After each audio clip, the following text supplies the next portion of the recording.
Жээнбеков аксы окуясы элдик күрөштүн башаты. Президент Сооронбай Жээнбеков 2002 жылы болгон аксы окуясына байланыштуу кыргызстандыктарга кайрылуу жолдоду. Анда президент аксы окуяларын өлкөнүн демократиялык өнүгүү жолундагы бурулуш деп атады. 17 марттагы аксы окуясы өлкөбүздүн демократиялык өнүгүү жолундагы улуу бурулуш катары тарыхта калды. Адилетсиздикке каршы жалпы элдик күрөштүн башаты март жана апрель революцияларына түрткү болгон тарыхый окуя катары бааланат, деди мамлекет башчы. Президент Жээнбеков азыркы бийлик өлкөнүн келечеги үчүн өз өмүрүн тобокелге салган элдин ишенимин актоого аракет кылып жатат. Мамлекет башчы Ала Тоо аянтындагы аксы апрель окуяларында курман болгондордун элесине арналган монументке гүл койду. 2002 жылдын 17 мартында аксыда бийликке каршы чыккан элге ок атылып, 6 адам каза тапкан. Анда ошол кездеги президент Аскар Акаевка импичмент жарыялоо демилгесин көтөргөндөрдөн кийин камакка алынган депутат Азимбек Бекназаровду бошотуу жана үзөңгү куушту Кытайга бербөө талаптары коюлган.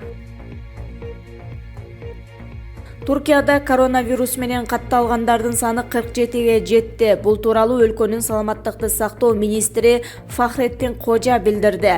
Маалыматка караганда акыркы 29 жагдай түз же кыйыр түрдө Америка, Жакынкы Чыгыш жана Европа өлкөлөрүнөн келгендер менен байланыштуу. Ошондой эле вируска чалдыккандардын үчөөсү жакында эле Мекке жана Мединада кичи ажылык өтөп келгендер. Эске салсак, учурда Туркияда умрадан келген 10 миңден ашык жаран карантинде турушат. 17 марттан тарта 5 маал чогулуп намаз окуу жана жума намаздарына чектөө киргизилди.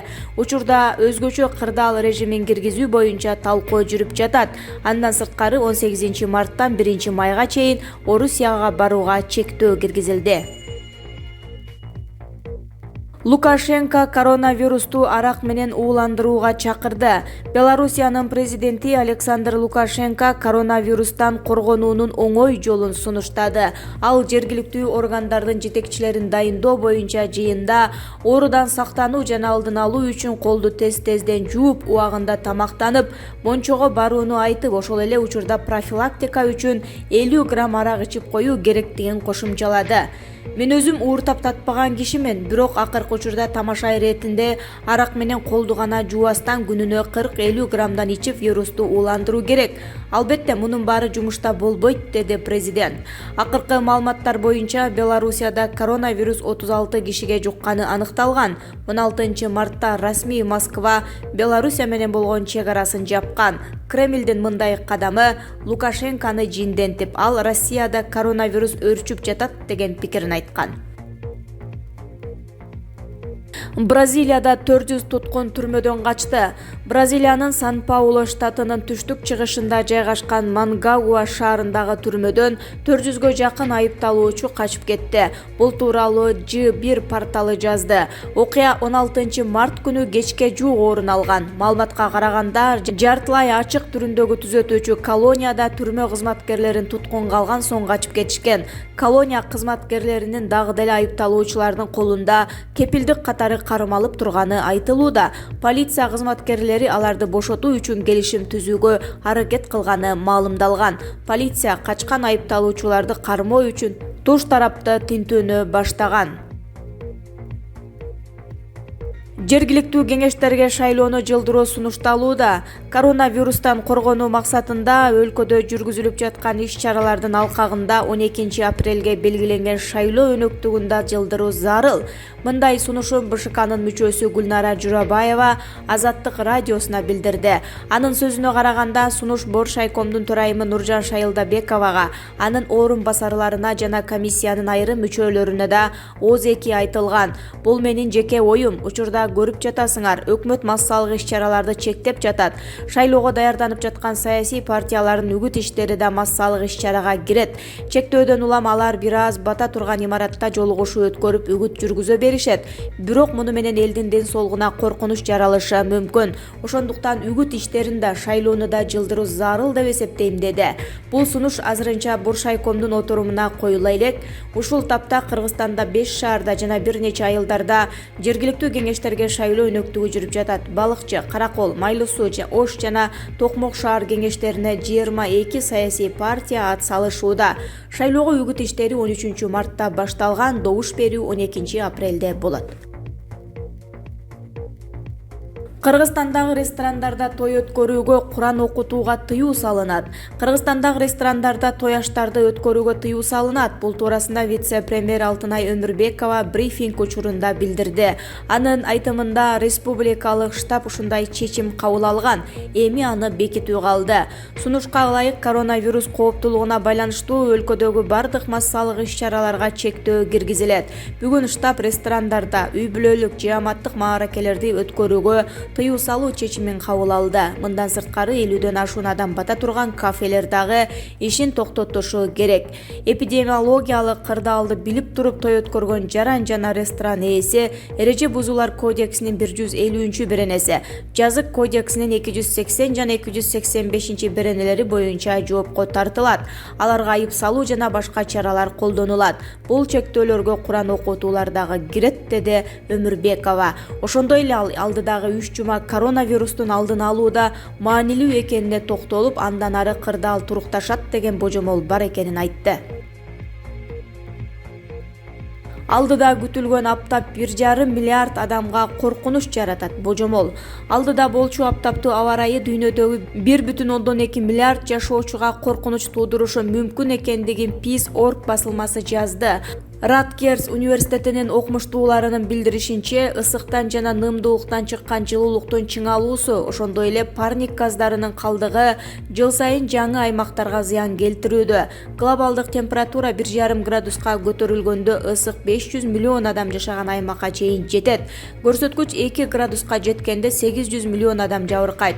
Эгерде 3 градуска чейин өссө, тагыраагы 2100-жылы 1,5 миллиард адамдын өмүрүнө коркунуч туулушу мүмкүн. Учурда планета 19-кылымдын аяк чениндеги көрсөткүчкө караганда 1,2 градуска жогорулаганы айтылат. Казакстанда дагы 14 адамдан коронавирус аныкталып, жалпы саны 27ге жетти. Казакстандын саламаттыкты сактоо министри Элжан Биртанов дагы 14 адамдан коронавирус аныкталганын билдирди. Бул тууралуу Спутник Казакстан жазды. Ушуну менен өлкөдө вируска кабылгандардын жалпы саны 27ге жетти. Бүгүн эртең менен Алматыдагы жаңы бейтаптар тууралуу маалымат бергенбиз. Эми Нур Султандан вирус жуктуруп алган 14 адам катталды. Бейтаптар карантинге алынган болчу, ошол жактан диагноз коюлду. Учурда алардын бардыгын изоляциялоо иши аткарылып жатат, деди министр. Эске салсак, бүгүн 17 мартта эртең менен Казакстанда вируска кабылгандардын саны 13 болчу. Алардын арасында 2 жашар наристе дагы бар.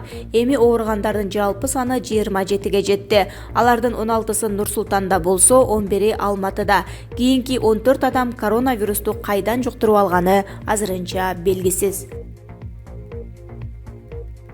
Өкмөт мүмкүнчүлүгү барларга үйдөн иштөөнү сунуштады. Кызматкерлердин кеңсеге келбей үйдөн иштөөсүнө мүмкүнчүлүгү бар мекемелердин жетекчилигине дистанттык иштөө режимин киргизүүнү сунуштайбыз. Бул тууралуу вице-премьер Алтынай Өмүрбекова брифинг учурунда билдирди. Коронавирусту жуктуруп албоонун бирден-бир жолу адамдын өзүн өзү изоляциялап, үйдөн чыкпай, сырт менен байланышпай отуруусу экен. Андыктан биз бир катар мекемелерге, жеке ишканаларга, кызматкерлерине үйдөн иштөөгө шарт түзүүсүн сунуштайбыз. Жалпы эле жарандарды зарылдык жаралмайынча көчөгө чыкпай, үйдө отуруусун сунуштайбыз, деди Өмүрбекова.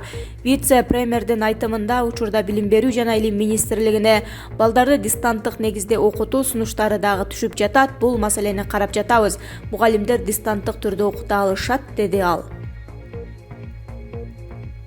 Курсан Асановдун жардамчысы үй камагына чыкты.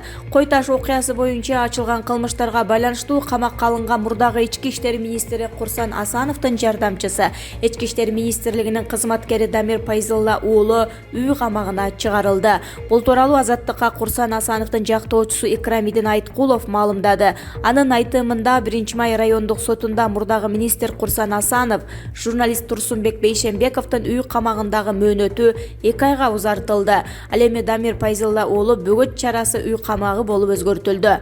4 февралда башкы прокуратура Курсан Асанов жазык кодексинин 320 беренесинин 2 бөлүгү, 43 беренесинин 2 бөлүгү, 44 беренесинин 2 бөлүгү, 45 беренесинин 3 бөлүгү жана 5 бөлүгү боюнча айыпталып жатканын маалымдаган. Анда башкы прокуратура Асанов ИИМдин башка кызматкерлери Пайзулла уулу Дамир менен Мухамбетали Асановду өз кызыкчылыгы үчүн пайдаланып, жардамчысы жана жан сакчысы катары иштетип жүргөн.